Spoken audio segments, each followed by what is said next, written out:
हुसैन मेरा नाम है जी। तो बीमार 2 साल तो दिल का मसला बन गया है।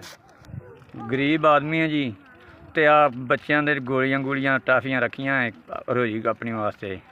मेरे जी 5 बच्चे आ ते 4 छोटे ने ते एक वड्डा वो शादीशुदा है। तो उन्होंने पालन वास्ते जी मैं आ जना करदा पिया, नाले अपना दवा दारू कोई चलो बैठा नहीं जाता तो होर कोई काम होंदा नहीं मेरे को। मैं ड्राइवरी करदा सां, इट्टां वाली ट्राली ट्रैक्टर चलाउंदा सां।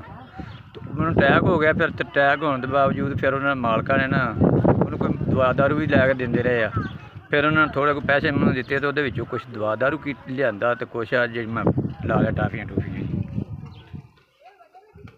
मालका को बार बार मंगया ना बंदा ना अच्छा नहीं लगता, शर्म आउंदी।